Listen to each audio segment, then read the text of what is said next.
right, and we are back here on the GSMC Football Podcast. And for the third part of the show, we are going to talk more about the relationship between Jalen Hurts and Nick Sirianni, because I know I talked about it on previous shows, but there was more stuff that came out that I just wanted to touch upon. So Tim McManus and Jeremy Fowler from ESPN, there was an article that came out. They described the relationship as fractured and unhealthy. Hurts' lack of full respect for Sirianni's offensive strategies. Hurts desired more autonomy over the offense in 2023, but that ended up not being the case. And because they had Brian Johnson come in and be the offensive coordinator, but yeah, it's just. Again, I point to that situation they had in the Super Bowl where, you had Sirianni, calling the Chiefs back and Hurts knocked his hand down. I mean, players shouldn't be disciplining the coach. But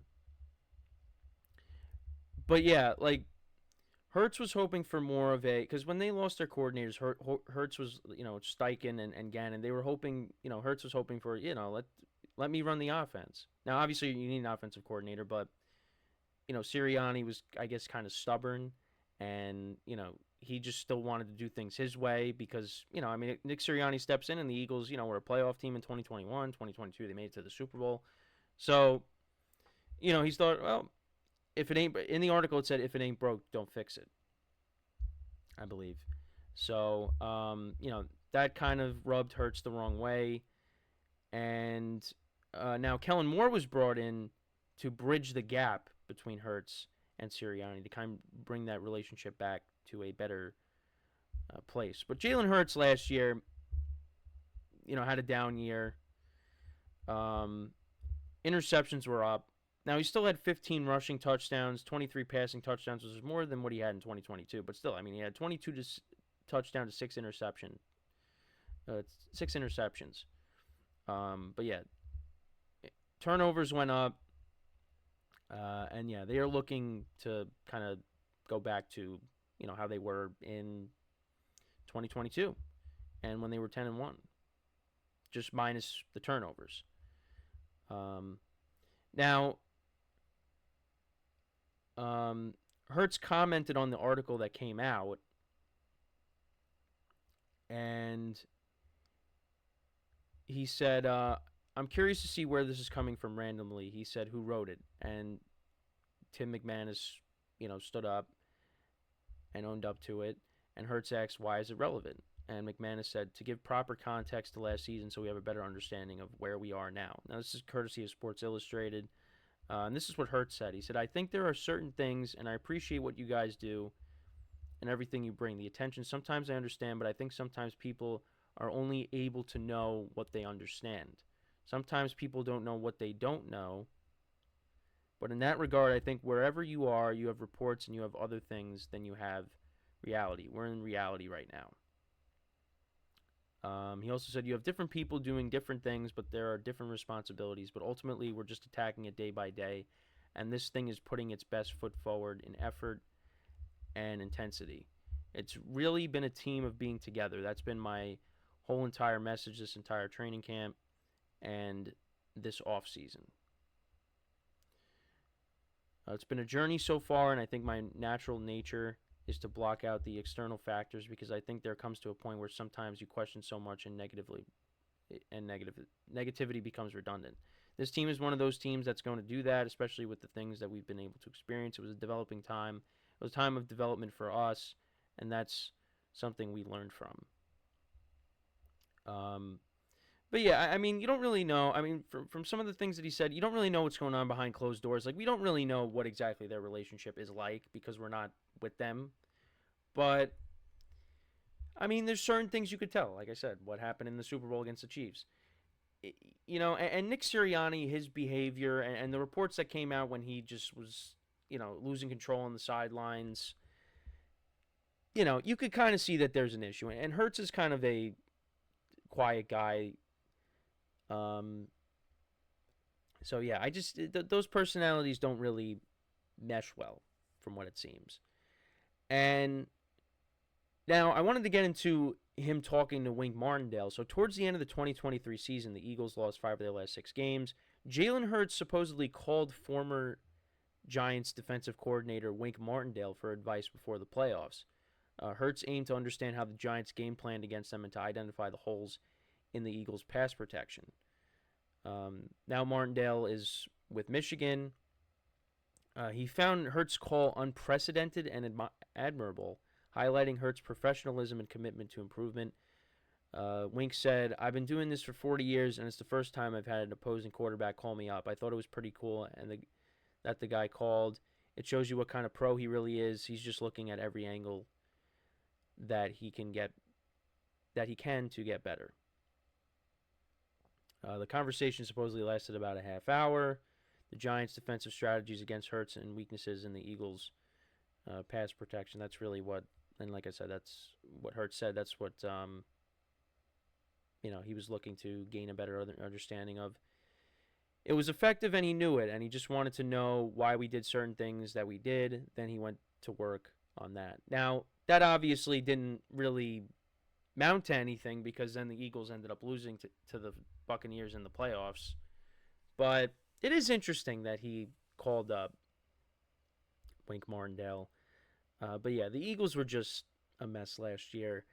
And, depending on how this season goes, like if this season goes off the rails again, which I don't think it will, but if it does, Nick Sirianni is going to be out. Because ultimately they're going to choose their quarterback over their head coach. And, Jalen Hurts has gotten some criticism, especially after the down year that he had turning the ball over. Some people talk about, what he's been surrounded by. They had a great offensive line, a great running game. You got A.J. Brown, Devontae Smith. They say, well, Jalen Hurts really isn't that good if you take away some of those things. So he's got to go out there and prove people wrong. But I just think the Eagles got too much talent on this team that I just think it's going to fall off. Now, they had a lot of talent on the team last year. But you did lose Jason Kelce. You did lose Fletcher Cox. But they made a lot of moves to try to improve this team and get this team back to how it was a couple years ago on defense. And then, of course, you bring in Saquon Barkley. It really is hard for me to see this team not do well, especially with the division that they play in. Because right now, I think, they're ahead of Washington. They're ahead of the Giants. Dallas is their competition. And once you get past that and you look at the landscape of the NFC, yeah, look, they beat the 49ers in the NFC Championship game. I know without Brock Purdy, but still they did that. And that's kind of when everything went sideways, is when the 49ers went into Philly and destroyed them with Brock Purdy and a healthy team. I think the 49ers really took their soul because because you had the incident with Big Dom and him getting, put upstairs. It just, everything fell apart after the 49ers game. That was the turning point of the season right there. And they also did lose to the Jets early on in the season too. But, you got the 49ers, the Lions I talked about. The Packers I think will be a formidable team. You got Dallas, and then Philly's right there. Philly right now is, top 3 or 4 in the NFC. Well, if one of the NFC North teams is going to win the division, one of them is going to be in the wild card.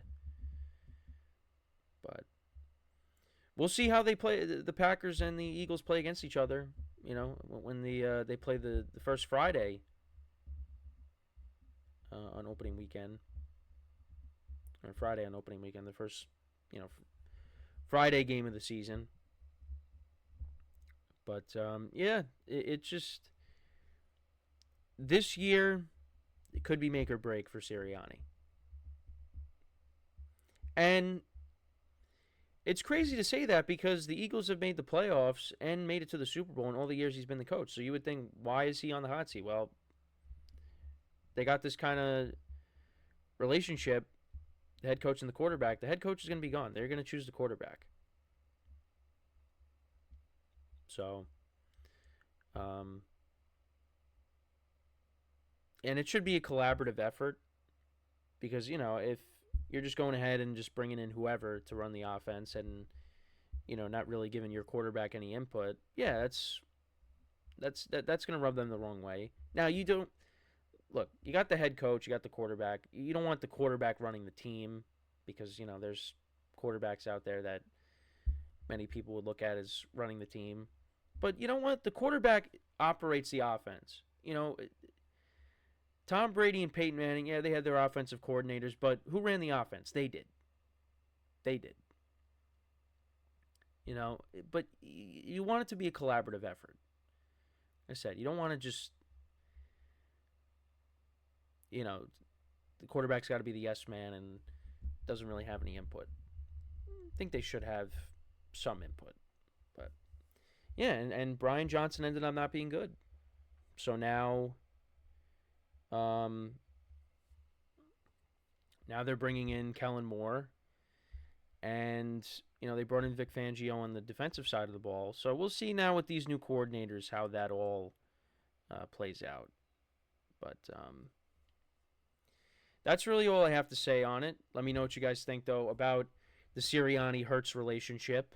How do you see the Eagles doing in 2024?